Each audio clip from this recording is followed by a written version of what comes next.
Mesdames et messieurs, bonsoir, bienvenue dans cette édition dont voici les titres.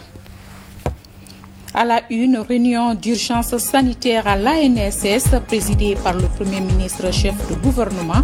Le bilan à mi-parcours est évalué, de nouvelles recommandations envisagées.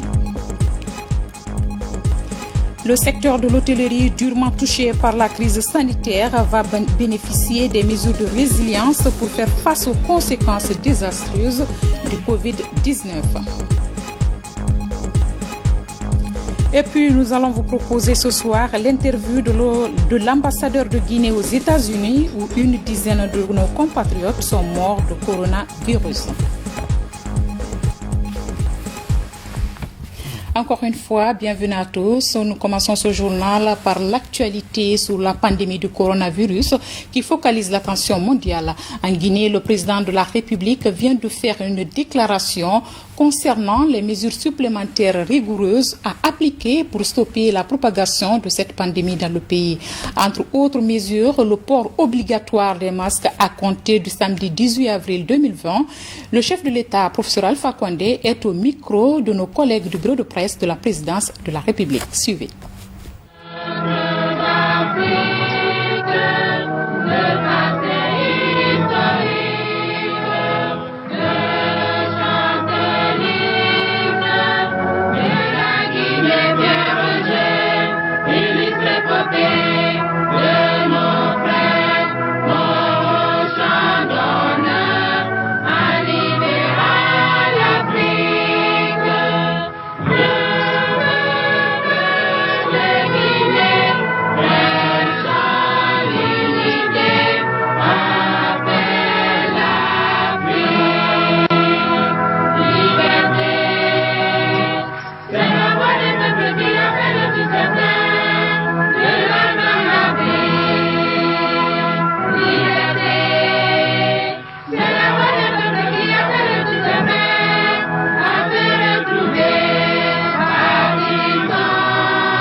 Guinéennes, mes chers compatriotes, mesdames, messieurs, l'épidémie du Covid-19 qui a touché de nombreux pays du monde depuis décembre dernier a pris une allure inquiétante dans mon pays, dans notre pays. Mon gouvernement déjà a pris des mesures depuis la détection des premiers cas le 12 mars 2020. Il me revient de constater que certaines de ces mesures ne sont pas respectées. L'ère est au patriotisme national par tous. Chacun de nous est responsable de l'application de ces mesures. Face à l'augmentation rapide du nombre de cas dans ce jour-ci à Conakry et aussi à la détection de nouveaux cas dans certaines préfectures de la Guinée, Boké, Lab et Farana est éliminée, la prise de mesures additionnelles de renforcement de l'état d'urgence me semble impérieuse pour freiner la propagation du Covid-19 avant que la situation ne soit débordante pour nous tous. Mesdames, Messieurs, cette épidémie a envahi l'Afrique. L'OMS a prédit que pour les pays africains économiquement faibles, en l'absence de mesures rigoureuses de riposte contre cette pandémie, les conséquences seront désastreuses. C'est pour cela que je vous annonce les mesures additionnelles suivantes de renforcement de l'état d'urgence sanitaire jusqu'au 15 mai renouvelable. Prolongation des dispositions antérieures, particulièrement la fermeture des écoles, des frontières de recul, des bars, la limite des rassemblements comme les cérémonies de mariage, les baptêmes, les funérailles à moins de 20 personnes. Le couvre-feu de 21h à 5h pour ne citer quelques-unes. Le transfert des corps entre les préfets de domaine interdit. Pour le corps en préférence des pays étrangers, une présentation d'un certificat attestant un test négatif au Covid-19 est exigée. Dans le cas contraire, le transport du corps sera interdit. L'enterrement digne et sécurisé de tous les corps testés positifs au Covid-19 sera assuré par la Croix-Rouge guinéenne et le service de protection civile. Les sorties de Conakry restent soumises à la vérification stricte du statut infectieux du demandeur par un test. La sortie de tout contact est interdite pendant les 21 jours du suivi. Tout contrevenant recevra une sanction disciplinaire.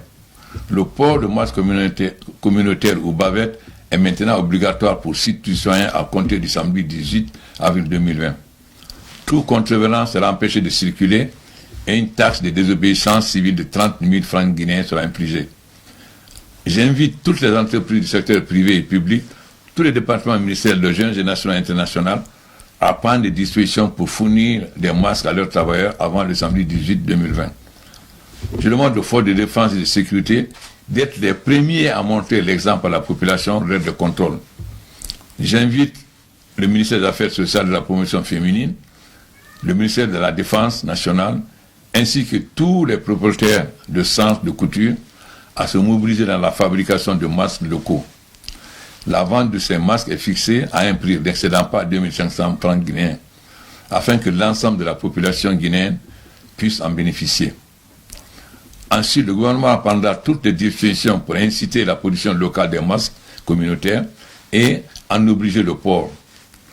J'invite toutes les entreprises, les sociétés, les personnes ressources, les associations de développement, la société civile et la diaspora guinéenne à s'impliquer dans ce combat contre le Covid-19 en fournissant des masques et des kits de lavage de mains aux communautés ainsi que dans les marchés afin de faciliter le respect des gestes barrières.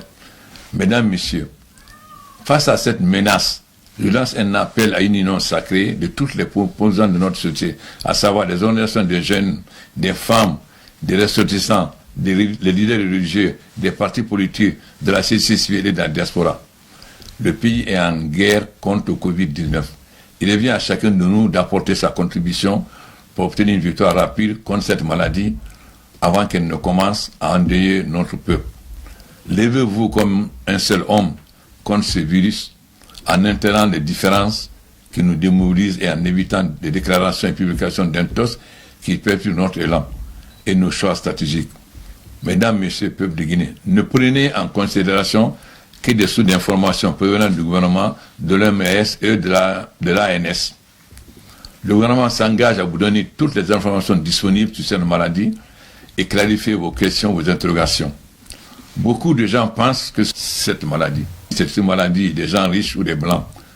Or, cette maladie peut toucher tout le monde. Nous voyons des gens qui jouent dans les ballons, dans les quartiers, cela est interdit. Si on interdit les marches, c'est qu'aussi on doit interdire les regroupements. Il faut que tout le monde prenne au sérieux cette maladie. Quand cette maladie ne tue pas, vous voyez, jusqu'à présent, nous n'avons pas eu de mort. Il ne faut pas avoir peur d'aller faire des tests à Donka. Si vous êtes positif, on vous soigne. Et au bout de quelques jours, vous sortez guéri, comme la plupart des gens sont sortis guéris.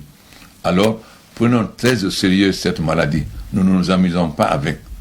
D'ailleurs, on va vous montrer maintenant à la télévision ce qui se passe en Europe et aux États-Unis. Parce que très souvent, les Guinéens ne croient pas. Ils pensent que c'est une maladie seulement des Blancs. Mais c'est une maladie qui touche tout le monde. Il est très important que nous évitions d'avoir la situation qui est actuellement en Europe et aux États-Unis.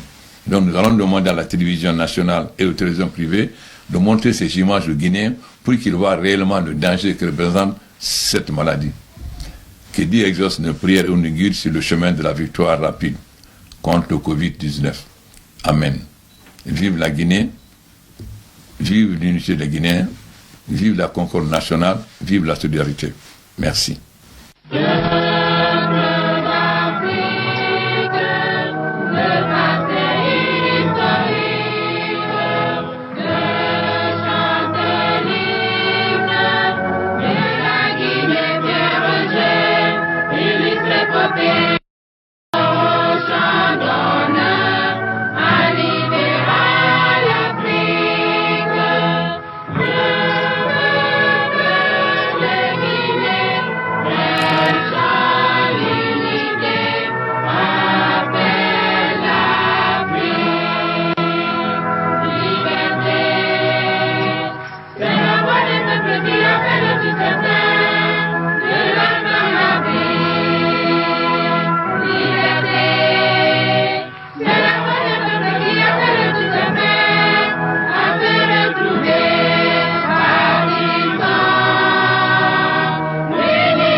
C'était donc l'adresse du chef de l'État sur des mesures supplémentaires de riposte contre le Covid. 2 semaines après la mise en place du plan de riposte sanitaire contre le Covid-19, l'heure est à l'évaluation du bilan à mi-parcours. Une réunion d'urgence sanitaire a regroupé ce matin autour du Premier ministre tous les acteurs impliqués dans la lutte contre le Covid-19. De nouvelles recommandations sont envisagées pour contenir la propagation de la pandémie dans le pays. Hadiatou Bari pour plus de précisions. Structure sanitaire de référence des malades du coronavirus, le centre hospitalo-universitaire de Donka est en ce moment au cœur de toutes les attentions du ministère de la Santé. La gestion des malades admis dans le centre et le suivi des cas contacts des personnes déjà affectées par la pathologie réunit en urgence les acteurs sanitaires du pays. Dans cette salle de conférence du CHU Donka, ils discutent principalement de la correction des insuffisances de ces points clés de la riposte menée. Il est important qu'en mi-parcours de faire l'évaluation de ce qu'on a mis en place en termes d'éléments de riposte. C'est ainsi qu'aujourd'hui nous nous sommes retrouvés. On a discuté de l'ONG Aliment qui est censé effectuer la prise en charge global. Également, il y a des discussions tout autour. Est-ce qu'il faut-il donner toute la prise en charge à l'aliment ou leur donner certains aspects de la prise en charge. Donc tout ça a été discuté, les recommandations ont été faites. Comment s'organiser pour que les plaintes des malades hospitalisés, on puisse satisfaire leurs besoins. Donc ce sont ces différentes choses que nous avons discutées. Et nous avons situé les responsabilités. On a donné à chacun ce qu'il doit faire dans les 24 heures pour que nous puissions nous améliorer principalement dans ces 3 volets. Le laboratoire pour l'analyse des examens des cas suspects de la maladie est l'un des volets importants de la riposte abordée.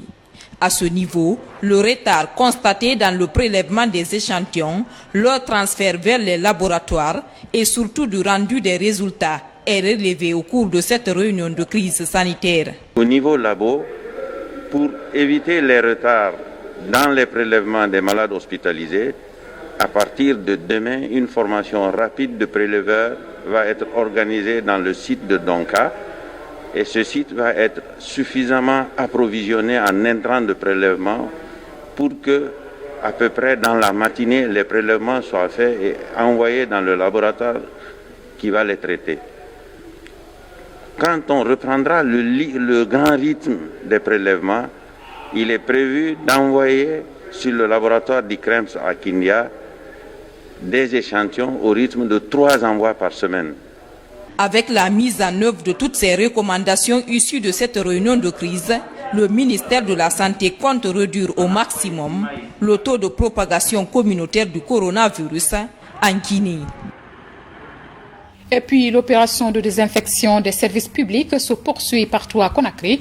Après la RTG Coloma, la Croix-Rouge guinéenne était ce lundi même dans les locaux de la RTG2, la radio rurale, le journal Auréa et le ministère de la Communication. C'est dans le cadre des mesures préventives contre le Covid-19.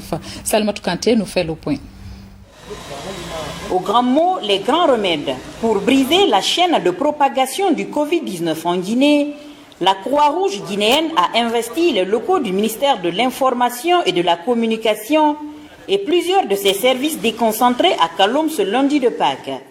De la RTG2 au journal Auréa en passant par la direction de la radio rurale, la diffusion jusqu'au bureau du ministère, rien n'a été laissé au hasard. L'objectif est de désinfecter les bureaux, studios et espaces publics. Je pense que cela s'inscrit bien entendu dans la ligne que s'est fixée cette ONG internationale, à savoir accompagner le gouvernement dans toutes les mesures de riposte qui pourraient être prises pour freiner la propagation de cette maladie. Donc je ne peux que me réjouir de ce geste vraiment salutaire et qui va permettre, je l'espère en tout cas, de préserver encore plus longtemps les travailleurs de ce ministère. Cet autre acte de la Croix-Rouge guinéenne vient renforcer le combat contre la pandémie du coronavirus qui gagne du terrain en Guinée. Ce que nous faisons, c'est purement gratuit. Donc c'est pour aider la population. Moi, je prie tout le monde de porter les bavettes, de se laver régulièrement les mains et de suivre les instructions fermes donnés par l'État. À travers cette action de désinfection, la Croix-Rouge guinéenne vient une fois encore prouver son caractère humanitaire au profit du bas peuple. Même chaîne de solidarité en faveur des étudiants du centre d'accueil de femmes et de jeunes filles et au Montiang, installé en face de la mosquée Faisal et aux alentours de l'hôpital sino-guinéen. En plus de dons de vivres et des kits sanitaires, les bénéficiaires ont été largement sensibilisés à la langue nationale sur des gestes barrières et l'utilisation de ces kits. Explication Mohamed Alpha Baldi. Mesures de prévention contre le Covid-19. Les actions ne faiblissent pas pour éviter la propagation de la maladie en Guinée.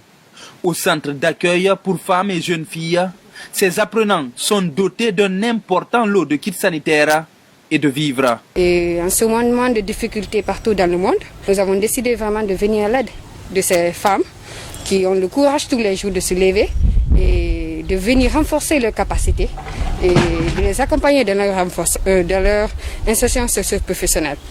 Ici, aux alentours de l'hôpital d'amitié sino-guinéen, c'est le même geste à l'endroit de ces démunis. L'action est accompagnée d'une large sensibilisation en langue nationale sur l'utilisation des kits. De Kipé, nous voici à Donka, en face de la grande mosquée Faisal.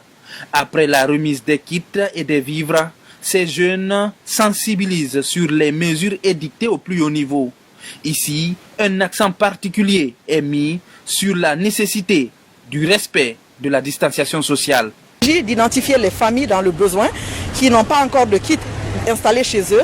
Aussi d'aller vers ces familles, on a des flyers, c'est-à-dire des affiches qui indiquent quels sont les gestes qu'il faut adopter. Notamment laver régulièrement les mains et aussi éviter tout contact. Actuellement, des maladies qui se passent là, on ne peut pas les contrôler. Et on veut remercier tous les kits qu'elle vient de proposer, elle vient nous donner par rapport aux diamants, par rapport aux seaux, et des eau de javel et les masques et des gants aussi. Alors on fait que remercier beaucoup parce que c'est pas facile. Les donateurs comptent multiplier ces gestes dans les profondeurs des quartiers populaires de Conakry pour toucher le maximum de citoyens. Par ailleurs, pour renforcer les mesures préventives de lutte contre le Covid-19, le président du conseil de ville, général Mathurin Bangora, interdit les activités sportives dans les rues de la capitale. L'annonce est faite dans une déclaration rendue publique cet après-midi. Une déclaration commentée par Moussa Bangora. Malgré la déclaration de l'état d'urgence sanitaire par le gouvernement, des groupes de jeunes se déploient tous les jours et en masse dans les rues de la capitale pour pratiquer le football et d'autres types de sports. Pour le respect des gestes barrières dans la lutte contre le Covid-19, le gouverneur de la ville de Conakry interdit ces activités sportives dans la capitale. Est une violation flagrante de la mesure de dissuasion sociale fortement recommandée par les gestes barrières contre le Covid-19. J'invite les jeunes à cesser immédiatement cette pratique sur l'ensemble des secteurs, des quartiers et des communes de la ville de Conakry. À l'ensemble des citoyens, notamment les marchands, les transporteurs, au respect de toutes les mesures édictées par les autorités sanitaires. Dans les milieux des jeunes, l'esprit de la déclaration du gouvernement est compris. Certains, même s'ils n'envisagent pas à abandonner la pratique du sport, comptent s'adapter en prenant de nouvelles précautions. Le gouvernement a dit juste ça pour stopper les rassemblements, quoi. Parce que c'est à travers ça la maladie peut se propager, tu vois. Donc, selon moi, je suis avec le gouvernement. Ils ont raison. Parce qu'ils ne sont pas contre nous. S'ils étaient contre nous, hier, moi, j'ai été à Prima, il y avait des gendarmes là-bas. Ils nous ont dit franchement de se retourner. Vous voyez. Donc là, chacun peut faire le sport. Soit tu restes chez toi, ou bien tu suis la route seul, quoi. Tu mesures les distances de sécurité. Pour l'occasion, le président du conseil de ville instruit les services de sécurité régionale, les maires des communes et les chefs de quartier à faire respecter systématiquement les présentes instructions. Deuxième grand titre de ce journal, des mesures de résilience sont annoncées pour le secteur de l'hôtellerie et du tourisme, durement touché par la crise sanitaire. Des allègements tels que l'échelonnement dans le paiement de certaines obligations sont envisagés pour permettre aux opérateurs de garder le cap face aux conséquences désastreuses du Covid-19. Ousmane Ba. Le tourisme et l'hôtellerie, des secteurs frappés de plein fouet par la pandémie de Covid-19. Sur les sites visités, les clients sont devenus rares. Le personnel non essentiel est mis en congé technique. Les rares présents assurent le service minimum. Nous sommes des employeurs à haute intensité de main-d'œuvre. Quand il n'y a pas de clients, les hôtels sont fermés. Vous voyez ici par exemple, nous sommes dans un hôtel où c'est vide. Vous voyez derrière moi, il n'y a personne. Donc le Premier ministre a fait un bon plan de riposte à mon avis, en tout cas en ce qui concerne le département. Donc tout ça avait été, une commission avait travaillé. Donc dès qu'il y a eu l'appel du Premier ministre pour nous demander de lui faire des propositions, nous avions un document prêt que nous l'avons soumis.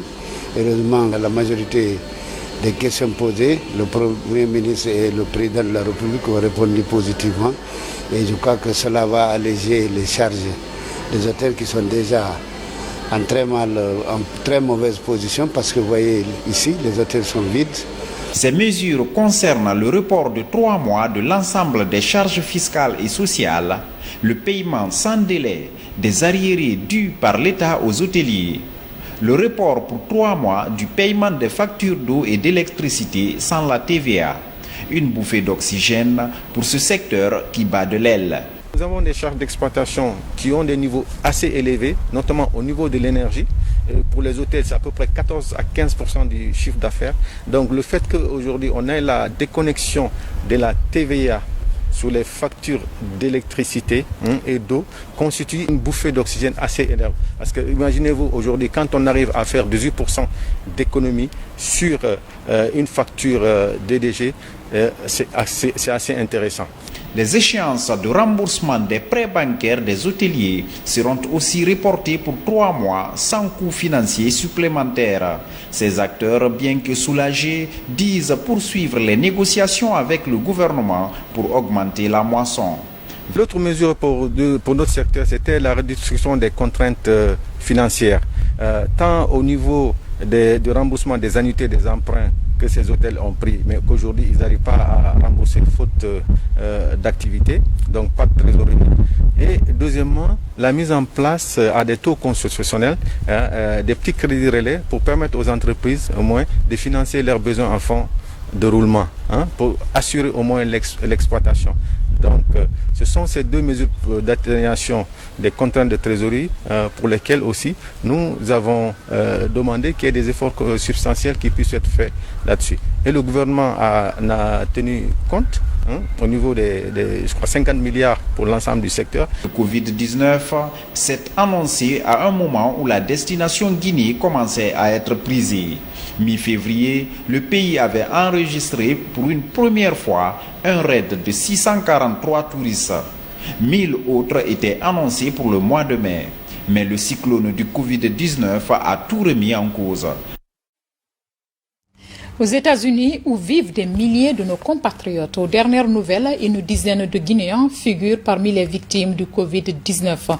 En vidéoconférence, notre équipe basée à New York a réalisé une interview avec l'ambassadeur de Guinée, Kerfala Yansane. Cette interview porte sur la situation générale des Guinéens vivant au pays de l'oncle Sam. Fatmata Samoura depuis New York.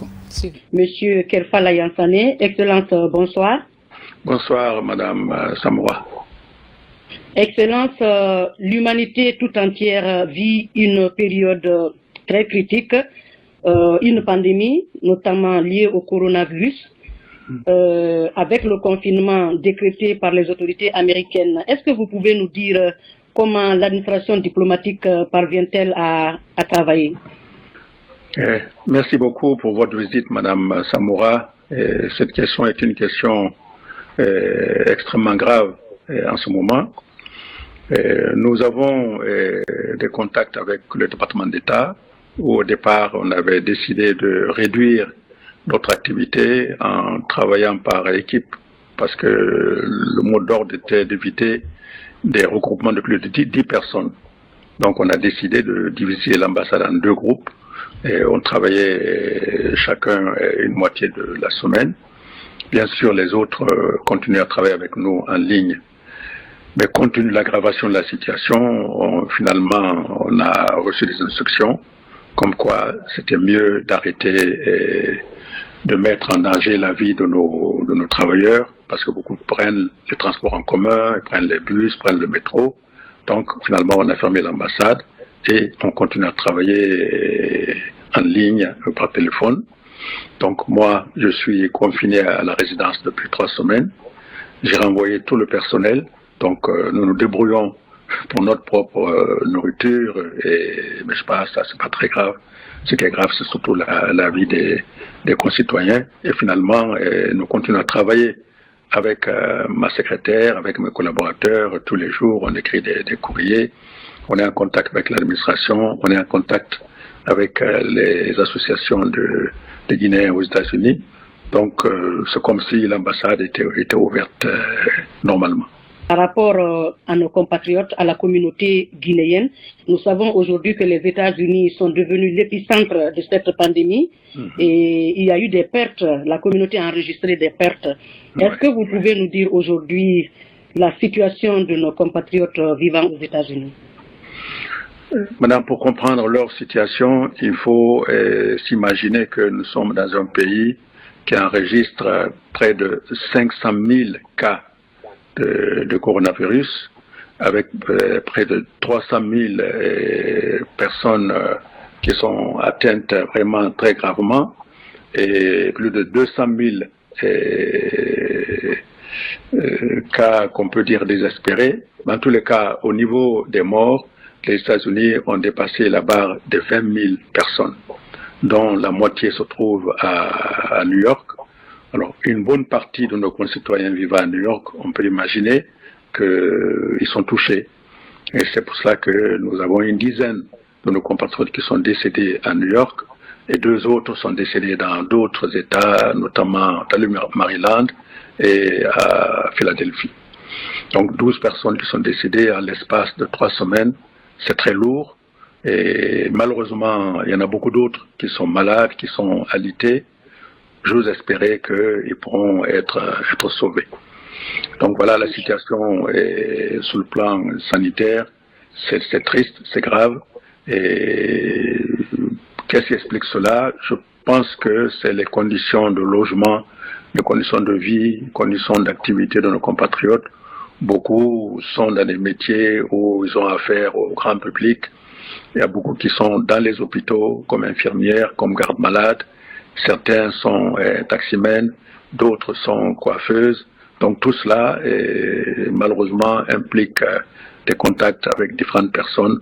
Et donc ce n'est pas étonnant que dans les 10 000 personnes qui sont décédées à New York, on ait une dizaine de nos compatriotes qui soient également parmi le lot. C'est bien dommage. C'est dommage. Excellence, dites-moi concrètement, comment vous maintenez le contact avec la communauté? Comment ça se passe réellement?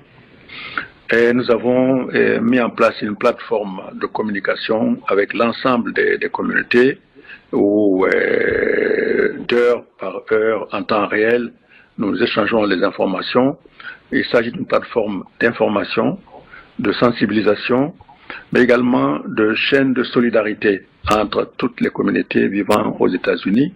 Et c'est ainsi que nous avons d'abord fait passer un communiqué pour insister sur le respect des règles édictées par les autorités en termes d'hygiène, en termes de distance. Et nous avons également mis en place cette plateforme pour mobiliser nos compatriotes dans différents secteurs, les médecins, les juristes, les ingénieurs, les financiers, pour qu'ils puissent venir en aide à nos compatriotes. Et cette solidarité est en train de se mettre en place.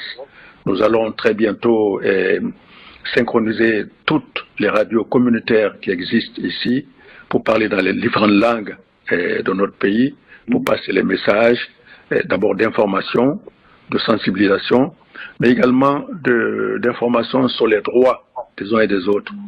Comme vous le savez, le gouvernement américain a mis en place un système d'assistance pendant cette période difficile.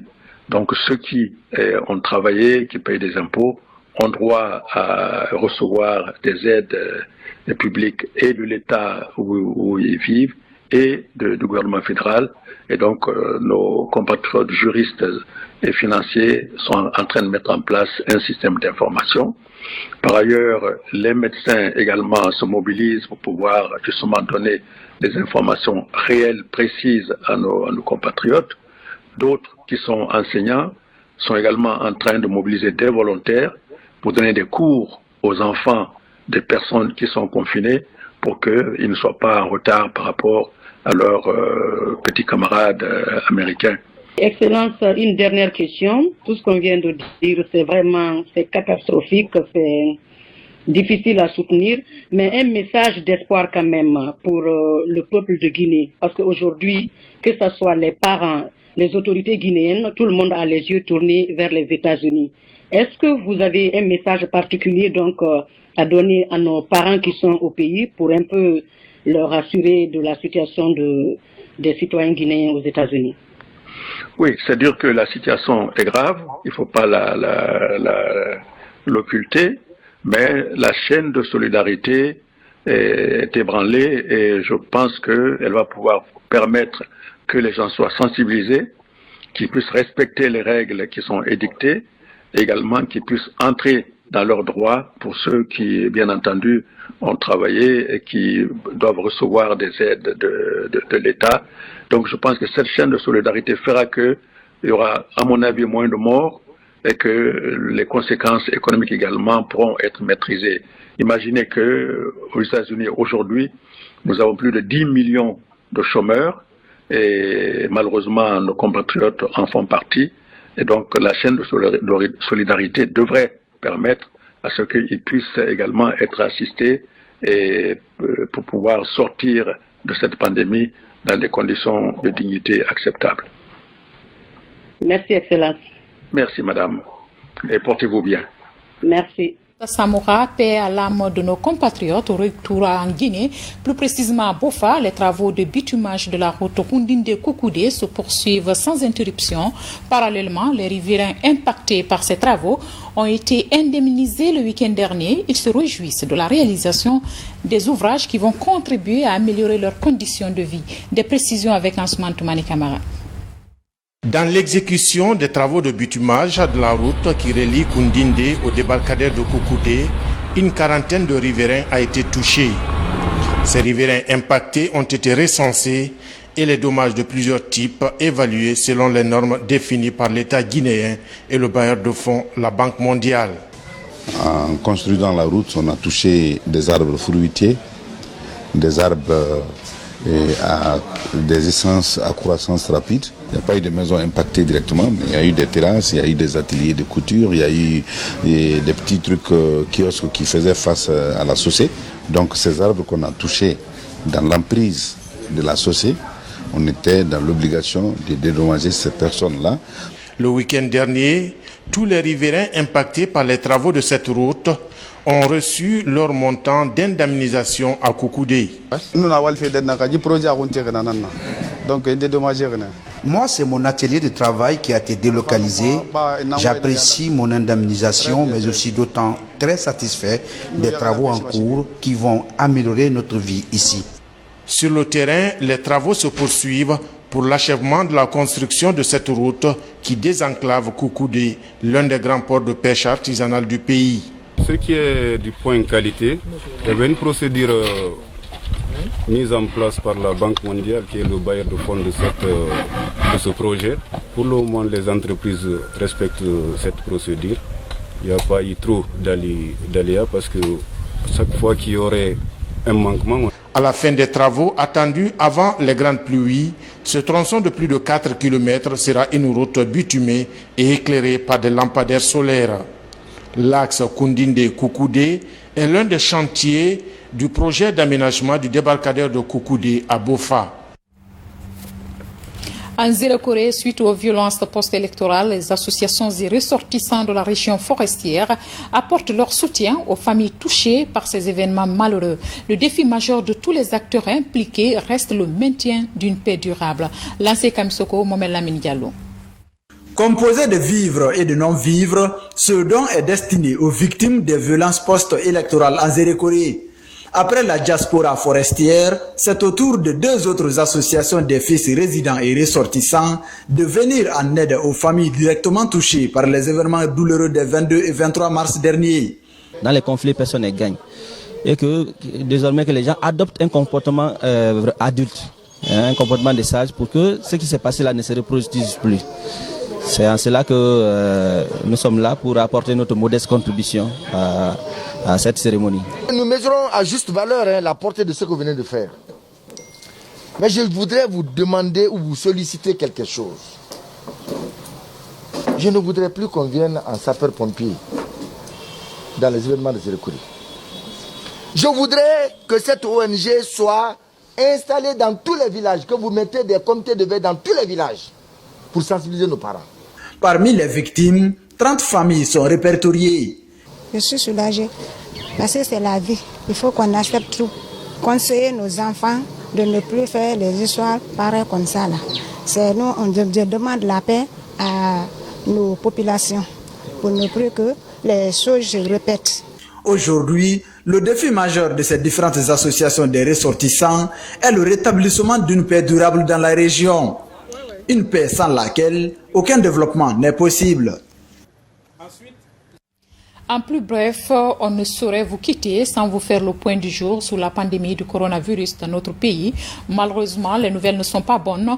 Nous enregistrons encore de nouveaux cas à ce jour. Selon l'ANSS, la Guinée compte 319 cas positifs, 302 hospitalisés, 17 guéris et 0 décès. C'est le lieu d'encourager nos médecins qui se battent jour et nuit pour endiguer cette pandémie. Également, une pensée affectueuse à tous ces hommes de médias victimes du Covid-19, particulièrement à notre collègue de la RTG. Et oui, la RTG a enregistré aujourd'hui son premier cas de Covid-19, un reporter de la rédaction du journal télévisé. Encore plus de vigilance et de protection, l'ennemi est invisible et circule partout. Respectons les consignes sanitaires. Prenez soin de vous, que Dieu nous protège. À demain.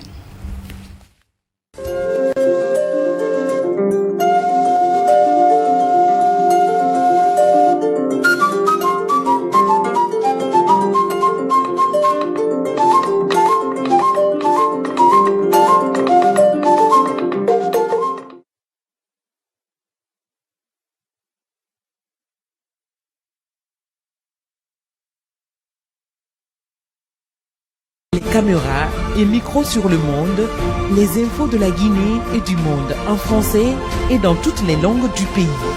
La RTG, l'information, la société, la culture, la santé, le sport. Votre opinion, l'opinion de votre voisin, tous les avis sur la RTG. La parole plurielle, c'est la RTG, votre radio, votre télévision.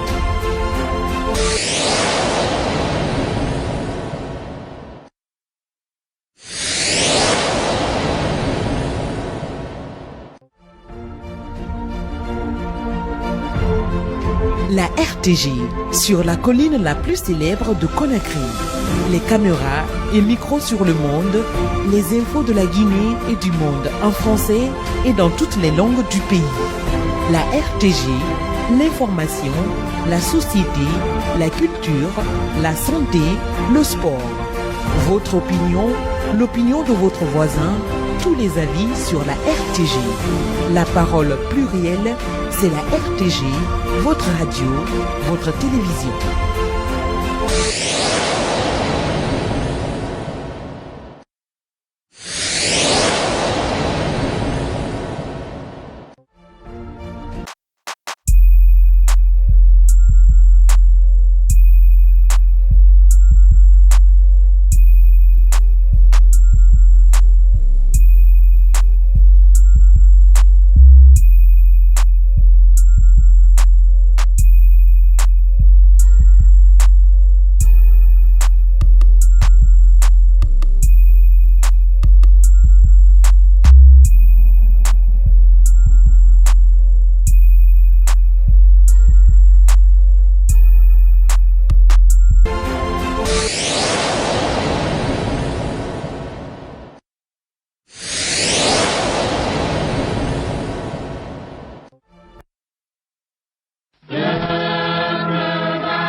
guinéennes, mes chers compatriotes, mesdames, messieurs, l'épidémie du Covid-19 qui a touché de nombreux pays du monde depuis décembre dernier a pris une allure inquiétante dans notre pays. Mon gouvernement déjà a pris des mesures depuis la détection des premiers cas le 12 mars 2020. Il me revient de constater que certaines de ces mesures ne sont pas respectées. L'ère au patriotisme national par tous. Chacun de nous est responsable de l'application de ces mesures. Face à l'augmentation rapide du nombre de cas dans ce jour-ci à Conakry et aussi à la détection de nouveaux cas dans certaines préfectures de la Guinée, Boké, Lab et Farana est éliminée, la prise de mesures additionnelles de renforcement de l'état d'urgence me semble impérieuse pour prévenir la propagation du Covid-19 avant que la situation ne soit débordante pour nous tous. Mesdames, Messieurs, cette épidémie a envahi l'Afrique. L'OMS a prédit que pour les pays africains économiquement faibles, en l'absence de mesures rigoureuses de riposte contre cette pandémie, les conséquences seront désastreuses. C'est pour cela que je vous annonce les mesures additionnelles suivantes de renforcement de l'état d'urgence sanitaire jusqu'au 15 mai renouvelable. Prolongation des dispositions antérieures, particulièrement la fermeture des écoles, des frontières, du recul des bars, la limite des rassemblements comme les cérémonies de mariage, les baptêmes, les funérailles à moins de 20 personnes. Le couvre-feu de 21h à 5h, pour ne citer quelques-unes.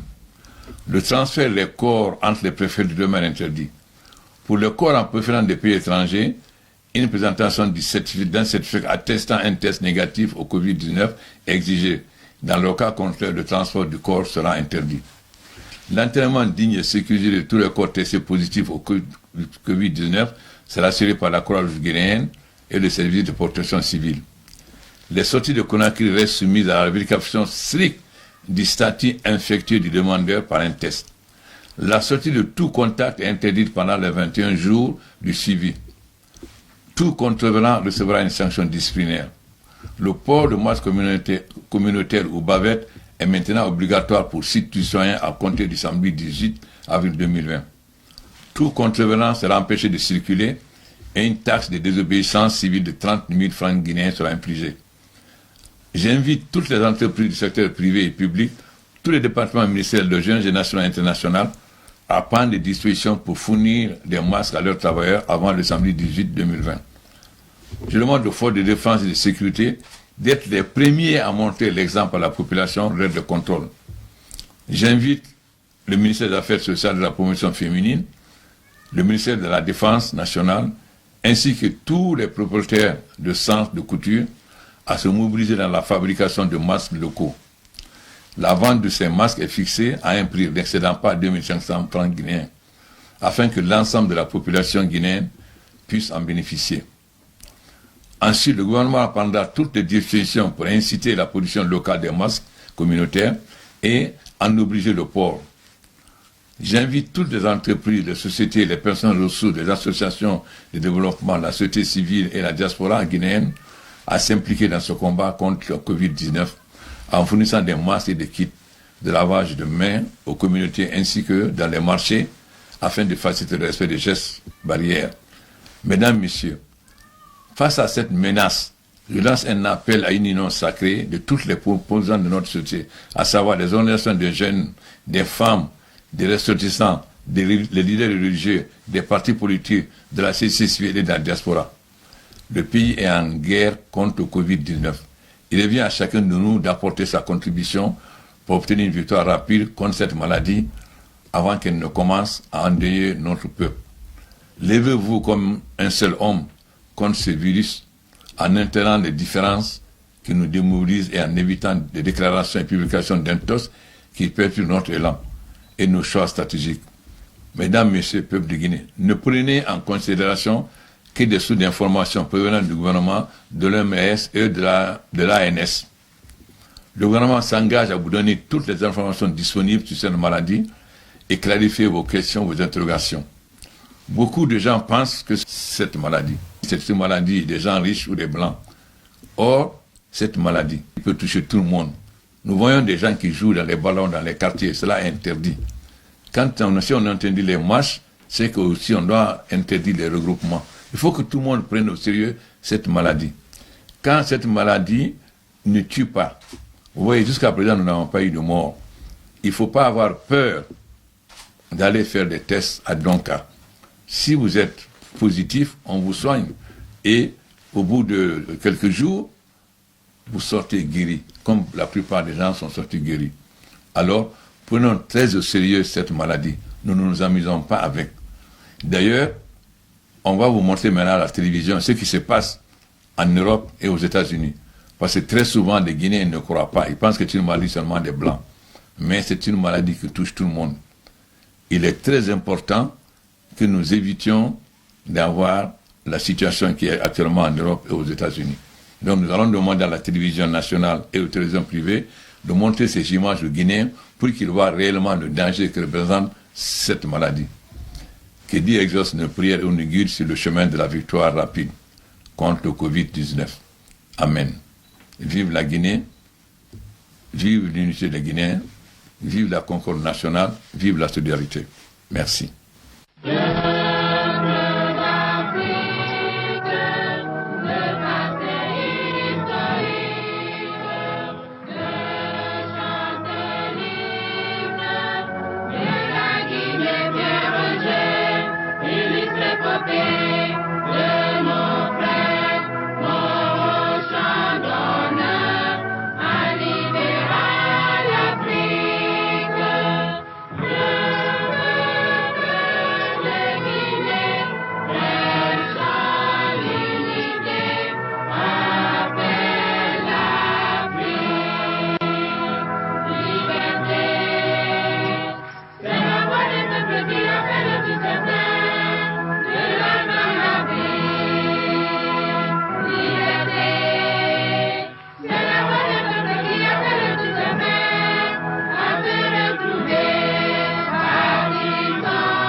Citoyennes et citoyens de la ville de Conakry,